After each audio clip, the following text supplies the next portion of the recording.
এই প্রথমবার এরকম একটা মুকুট বানালাম, যেটা প্রায় 3-4টে পার্টে কিন্তু ভাগ করা ছিল। বুঝতেই পারছিলাম না কোথা থেকে শুরু করব, তাই আমার জিওমেট্রি বক্সের সেই চাঁদাটা বের করে ফেললাম, করে একটা বড় গোল এঁকে নিলাম, আর তারপর এই মুকুটের পুরো ডিজাইনটা ইলাস্ট্রেট করে ফেললাম। না না, এই ডিজাইনটা কিন্তু আমার নিজের মাথা থেকে বের করা নয়, এইটা আমায় অর্ডার দিয়েছিল শুভ ভাই, আর ও দিয়েছিল কিন্তু অরুণাভ পাইক দাদার একটা মুকুটের ছবি। সেই মুকুটের ছবি অনুসারে আমাকে এই মুকুটটা বানাতে হয়েছিল। বেশিরভাগ সময় আমি রাতেই কাজ করি, আর সেদিন রাতে কাজ করতে বসে দেখলাম কত বড় একটা ভুল করে ফেলেছি। মুকুটের পেছনে যে চূড়াটা তৈরি হতো, সেই চূড়ার দুটো দিক আমি একই রকম করে ফেলেছি।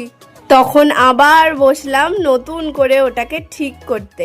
কিছুতেই তো ঠিক করা যাচ্ছে না, কি করব ভাবতে ভাবতে বাকি মুকুট যেগুলো লাগানো ছিল সেগুলো কেটে ফেলতে শুরু করলাম। তবে রাত তখন প্রায় 2টো, তাই চোখ ভীষণ ঘুমে ঢলে আসছিল, কিন্তু তাতে কি, আমাকে কাজটা তাড়াতাড়ি শেষ করতে হবে।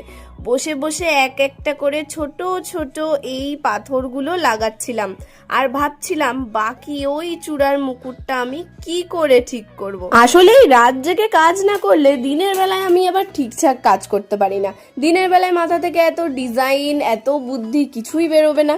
রাত্রেবেলা নিরিবিলিতে বসে বসেই আমি মোস্টলি কাজগুলো করে থাকি। আর তারপর যখন এই মুকুটগুলো ডেলিভারি দেওয়ার পর ক্লায়েন্টদের থেকে ভালো ভালো রিভিউ পাই, তখন মনে হয় যাক, রাত জাগাটা আমার সার্থক হলো। 2 দিন না হয় একটু কম ঘুমোলাম, দুপুরে ঘুমিয়ে পুষিয়ে নেব।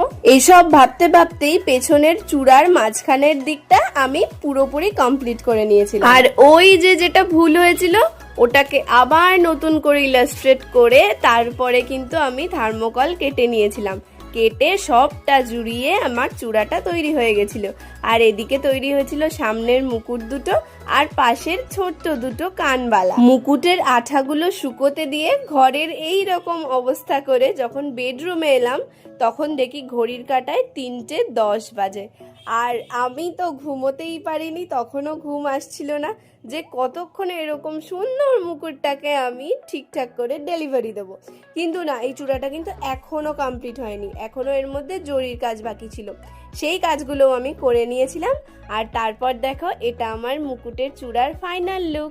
আর পাশের কানবালা দুটো কেমন হয়েছে সেটাও জানিও। ওই দুটো কিন্তু আমি প্রথমবার বানালাম। আর এটা ছিল সামনের মুকুটটা, পেছনে ওই চূড়াটা পরিয়ে তারপর সামনে এই মুকুটটা পরিয়ে দুপাশে কিন্তু কানবালাটা দিয়ে দেবে।